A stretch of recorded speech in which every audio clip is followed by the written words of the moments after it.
Greetings, my excellent friends. It is March 7th, Monday, 2022, here in beautiful Tokyo, Japan. You got the Hobby Drifter here again with another hobby video. So I've talked about these before. These are basically bootleg nanoblock kits that are sold at Daiso. It's the largest 100 yen store here in Japan. There's a ton of these things in different series. Here you got, insects, work vehicles, undersea creatures, dinosaurs. They also do stuff like sports vehicles, people, space travel. An absolutely fantastic set of superposable robots. And I started picking these up earlier on in the pandemic, and even before that, because I was getting into Lego as a way to kind of manage my stress, and it worked. But Lego is pretty expensive. To really get into a Lego set, I feel like I need at least like an hour or two of doing something to really blow off the steam. And a 2-hour Lego set will get pricey after a while. And I know what you're thinking. Oh, well, why don't you just build it, take it apart, then build it again? Because I don't know. I don't know how my brain works. So I started buying these things, putting them together, and they're a lot of fun to put together. They're not Lego quality, but they're pretty good. And there's a lot of bricks in each of these. Like there's dozens and dozens, maybe even over 100 bricks in some or all of these. Instructions are not super friendly.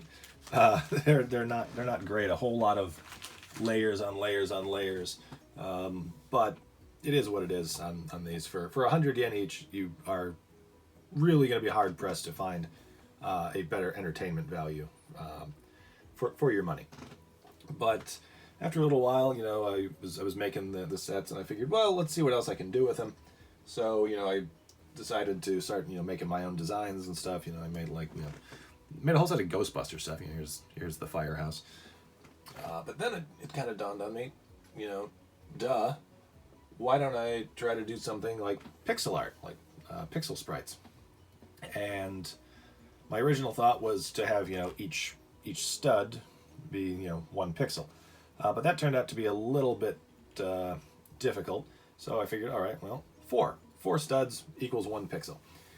So I went and I got a bunch of really high-resolution screenshots from old video games, just to see if I could make this a thing, and recreate video game pixel sprites with these beads, or with these, well, they're called petite blocks or Pucci blocks. And you know what? So I'm going to show you some of the stuff that I've come up with. There's a Pokemon trainer, along with Pikachu from the game Pokemon Yellow. And as you can see, each, get a little close up on here. Basically, each grouping of 4 is 1 pixel, and it replicates the look of the sprite pretty much perfectly. The difficult part is, getting the skeleton work lined up. I mean, it's easy enough to just look at the blown up sprite when putting it together, but unless you want a bunch of stuff, poking out from the back, you do need to figure out how your skeleton's going to work. And it's, I think it's kind of cool.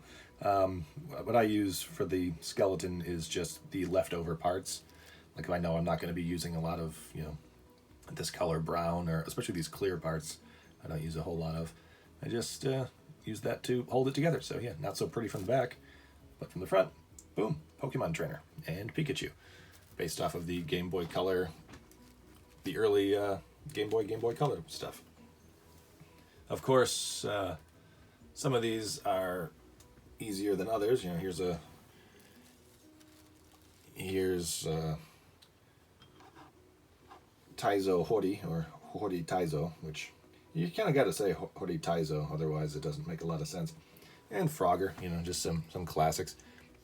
I want to say that you could make the guy from Dig Dug with maybe 2 sets, get like the polar bear set and like the something with blue in it, like one of the dinosaurs. And that'd be enough there. I think you can make Frogger with just one. I think I made Frogger with just one of these. Some of these do require you to pick up multiple sets, especially with colors like with these. There's no outline. These sprites, so they're simple. But when you get into stuff like these, where there's like the black outline, it does require a whole lot of black bricks, and those can be a little bit. Those can eat up some cash. Here's the guy from Bubble Bobble. This is one that was suggested by one of my Twitter friends. When I started doing these, I put them up on Twitter and just give me something to do, and I'll try to make it. And this was one that someone requested, so got made.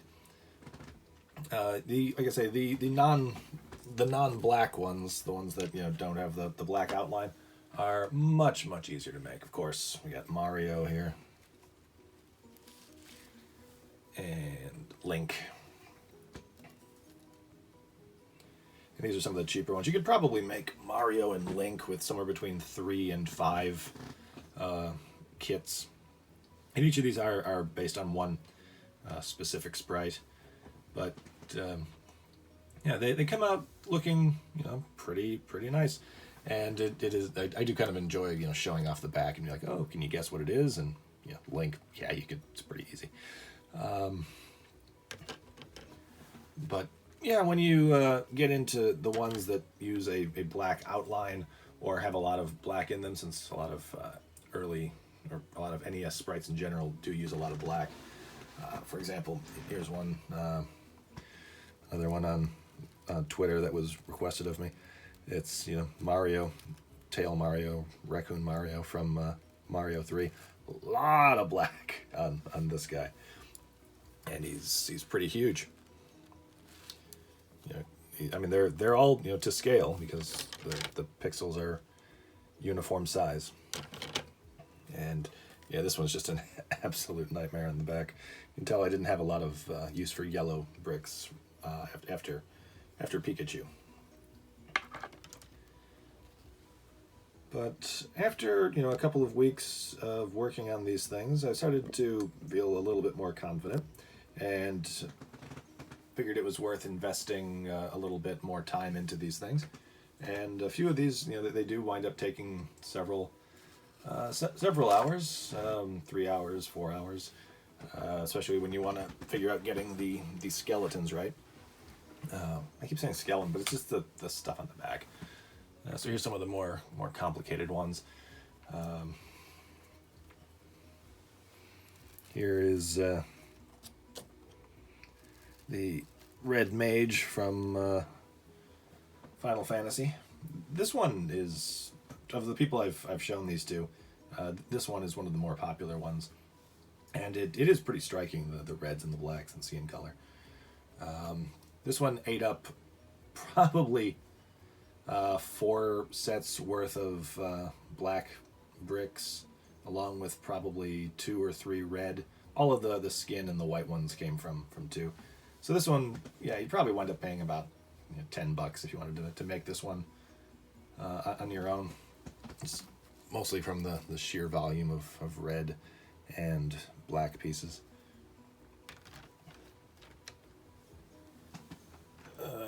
This one is probably the one I'm most proud of. It was one of the early ones that I was feeling ambitious for. It's Uncle Scrooge from Ducktales in the about to whack something with his cane pose. This is where I was really feeling out just how to make these things work. I'm genuinely proud of this one. It took a couple of days of work to get it where I wanted it. This is the one where I started aiming for 100% pixel perfect. So what you're seeing here is down to the last pixel how it looks in the game.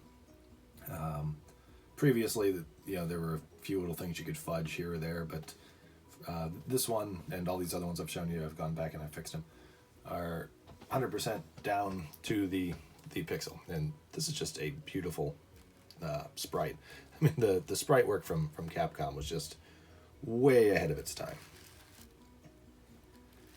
After I did Scrooge, I figured I might as well go and do something from one of my other favorite games. And this one, there is a little bit of a cheat here because, gravity is a thing.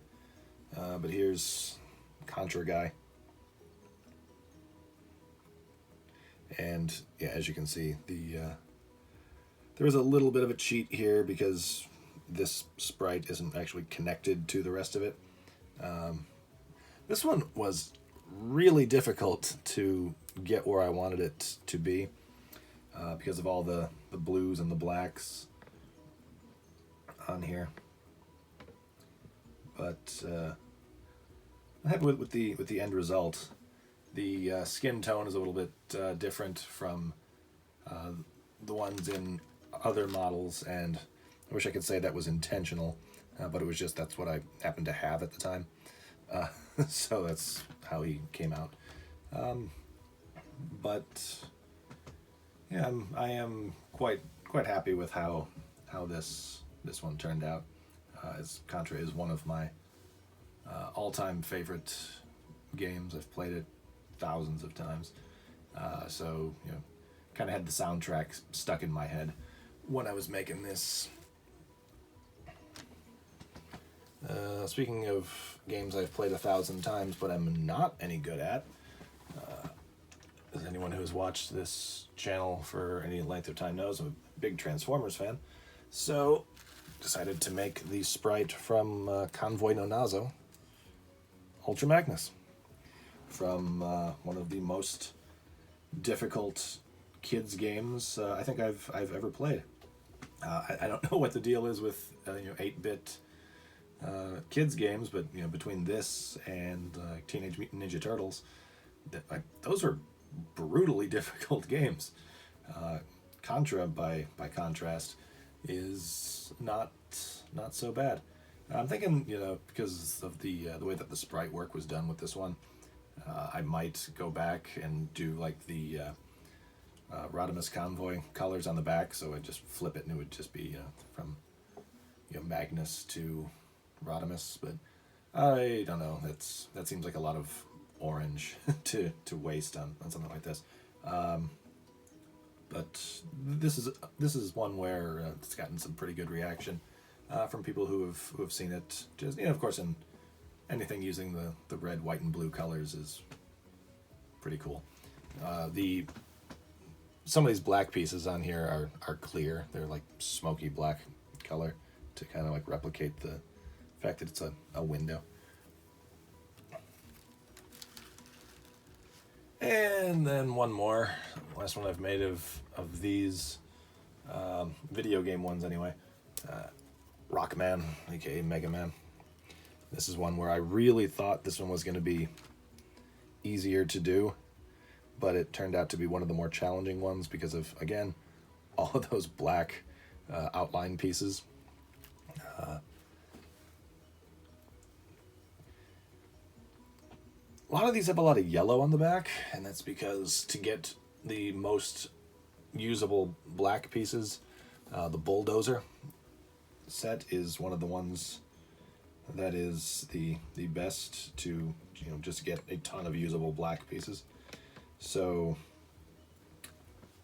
bought a bunch of bulldozers just to get enough of the black pieces, which left me with a ton of yellow pieces. After I'd made most of the video game sprites that I liked, I figured I would branch out to some other stuff. And this one was inspired by something on Twitter, on Pinterest, Boba Fett.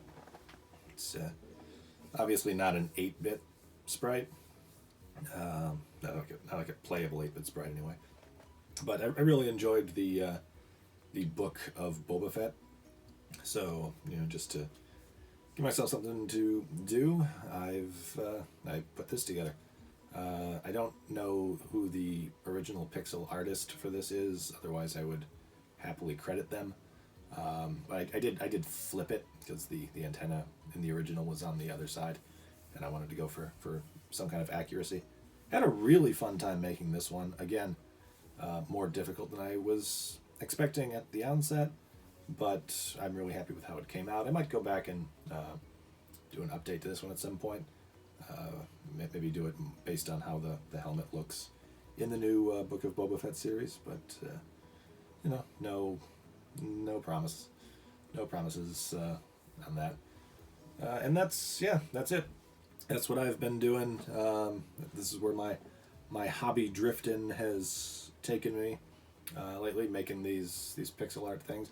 Don't know what the hell I'm gonna do with them. Like I'm not gonna just break them down and make other stuff. But I also don't know how I can preserve them. I tried to frame them, but they're too thick for an ordinary photo frame. So I don't know. Maybe I'll just wind up putting them in a box somewhere. Really have no idea. There are a few more that I want to make, and see how much longer I can kind of milk this, because it is a lot of fun. It takes some focus, so it's not something that I can just do like while I'm watching a movie or something. Certainly not something I could do while engaging with my craft beer hobby. It's something that I actually have to measure stuff, look at stuff, figure out which sets have which pieces in order to make these things, and it's cool. After an hour or two of working on one of these things, I feel more focused. I feel a little bit accomplished. It's nice to be making art again. I don't really do a lot of artistic stuff much anymore these days, and I do regret that I ever really stopped doing that. Plus, this is another way for me to enjoy my love of retro games, even if I'm not playing them. I feel like I'm doing something related to it to keep that interest up. And yeah, that's all I got. I don't know if anyone really cares about my little show and tell fake Lego thing, but yeah, it's been fun. It's been something to do. So anyway, everyone, if anyone made it to this part in the video, thank you very much for joining me. If you decided this is something that you would like to give a try, please let me know how your stuff comes out. Give me a link down in the comments, and I'll be happy to see what other people are doing. All right, everyone, take care, stay safe out there, and happy hobbying.